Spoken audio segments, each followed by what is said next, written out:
Alright guys, so we finally did it. We got to the range, we were able to go shoot. That was when I was trying to do my live video and it didn't really work. It cut out like halfway. It was ridiculous. But anyway, we got out to the range, we got to shoot. We're going to look at, I took a video down there, we're going to look at the targets that were actually shot. The guy that's in the video, also you can kind of see him standing off to the side, talking a little bit. It's Matt, the guy that owns the property, the guy that lets me go and shoot and do all my stuff out there. I really appreciate it. So anyway, check it out, and we'll come back for my closing thoughts and statements and ramblings, and I'll go on and on and on and drive y'all nuts. All right. Here we go. So, this is your one from before, right? And these are shot in the same thing. So you have a .82 or 170.03, whatever, 334, and almost a 2-inch. Okay, so the same stuff. This got zeroed out. Cheat ourselves. And that's how I measure, just from the edge, the farthest one to the edge of the other one. You're talking a .7. That's .784, all right, yeah, which is a little bit smaller. Little improvement there. And a 1955. It's a little bit bigger. I think these two on mine were bigger. I remember that. I don't know why, but they're bigger than this guy. It's a really good group. .3. Whoa. So technically, I guess it opened up a little bit. I guess that all depends on how you measure it. Mm-hmm. But you could shrink a little bit of that if you get real technical. Not much. .37. Pretty close though to the other time. And when it gets that small, it's hard to get real smaller, because then you start disappearing into holes. And then here we got the 117. So this guy obviously shrank. Hornady Steel Match 75, he shrank. Fiocchi 55 got a little bit bigger, not as drastic as mine. I didn't bring my targets out, I should have. And then this guy, your Hornady Black, opened up a hair, but still pretty tight. It's not, to the naked eye, those basically the same. And then Magtech 77 shrunk a little bit. Like, you nearly shrank the good part of an inch off of that. So I would say, doing the whole lapping and everything, you're going to see a little bit of difference, but it all comes in that little bit. You know, if you're trying to do precision work and stuff, my opinion, and especially after looking at my targets and seeing it shrunk my groups down about a third, I would say. If you're gonna, especially if you're gonna do, you know, we had the conversation earlier about if you have something that's got a Duracoat on it, or if you have something that's got a finish, it seems like to me it would be a good idea to do, especially if it's something you can get done relatively inexpensive.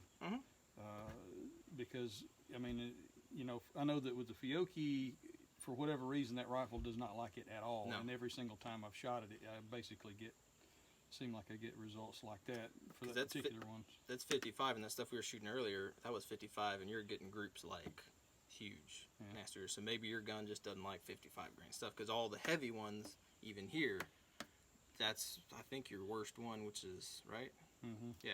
Almost a 2-inch, but that's not horrible. I mean, for a PSA 20-inch gun, that's not horrible. And then you shoot the same thing down here, but it tightens it up.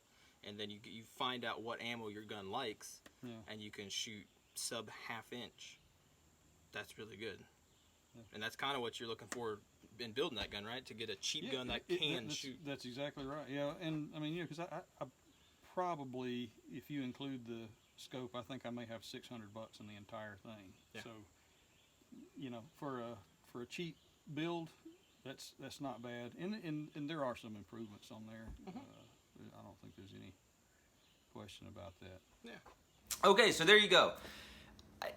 The proof is in the pudding, and some people may dispute that the pudding is cooked all the way, and by that I mean these were sample shots. These are 3-shot groups, you know, of 4 different kinds of ammo on both of our guns. I shot the Black Hill stuff in conjunction with everything else, but basically just taking those 4 different groups of ammo. it's not going to answer every single problem. Not every single problem. It's not going to answer every single question that there is about whether lapping does or doesn't do a whole lot. To me, looking at these two guns on these 4 kinds of ammo, right? 4 or 5, depending on how you look at it.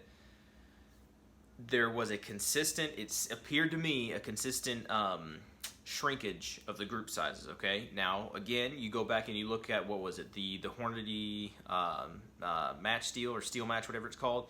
It kind of shifted, it got a little bigger, I think, and then on the Fiocchi 55 soft point, those did not like lapping.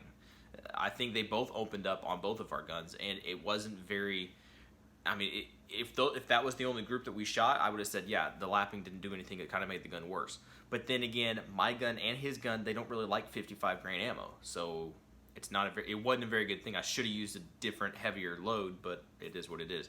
But then you look at the Hornady Black and then the IMI 77; those both consistently shrank down a little bit. So that's kind of more or less what it's supposed to be shooting. The heavier 75 and 77 grains probably, and I should have done what would have been a really good one was what is it, Federal's gold medal match. There's 69 grain, I think, 68, 69 grain, I can't remember.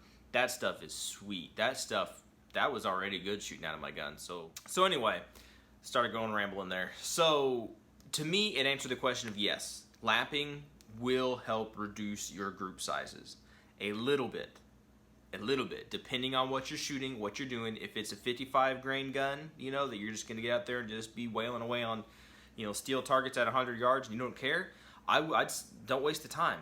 I mean, really, don't waste the time lapping. You're not going to see that big of a difference, and it's not going to be really much worth the time. But if you're trying to shoot targets, if you're trying to do competition stuff, and you need a little extra little bit, then yeah, in my opinion, lapping is definitely worth it, especially given the price, $35 plus some shipping, plus your lapping compound should probably last you 100 years. Just do it, you know, why not? Why not do it? Especially if you have, you know, if you want an attack driver gun. And like my buddy Matt, his gun, he built it on the cheap. He tried to, you know, get Palmetto State parts and get cheap parts, you know. In general, he's got a good trigger. I can't remember the exact name of it, but he's got a good trigger. He's got a good stock, you know. His scope's not bad. It's got a good scope. But he tried to cut money where he could and get in the Palmetto State build, basically. He's really doing pretty good. I mean, you saw it with, what, a .37 and a .34, 3-inch groups with the not Black Hills, with the Hornady Black 75 grain stuff. That's good. I don't care what gun you're shooting. That's really good. So anyway, I hope that answered any of y'all's questions. One more thing I'm gonna tack on the end here. He brought up a good point about ammo and different weights and stuff like that. I'm just gonna tack it onto the end, and it's just something to think about, something to consider whenever you're going to see if your gun is accurate. You need to, you know, follow his advice. You got to mix in different ammo, because if you just try one different kind of ammo, it's kind of spoiler alert, whatever.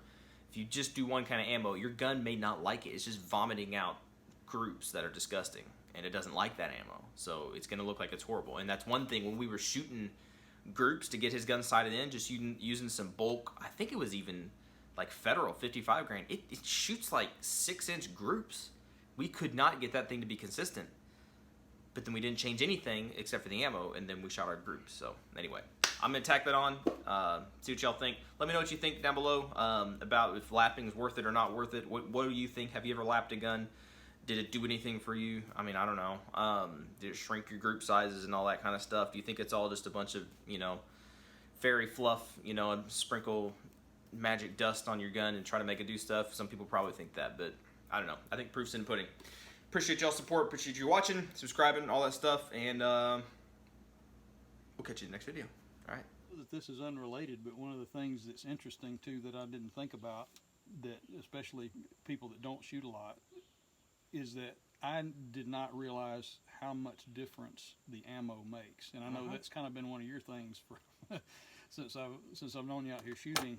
But this right here, I mean, when we were talking about the Fiocchi versus like the Hornady Black and then the Hornady Steel, man, I mean, that rifle, it is very particular. I mean, to be cheap, you know, it is very particular, but that speaks volumes, because now, you know, on a budget, I will go be picking me up some of the Hornady steel at least, at the very least, because it, you know, I was getting some decent results from that. But the Hornady Black for sure.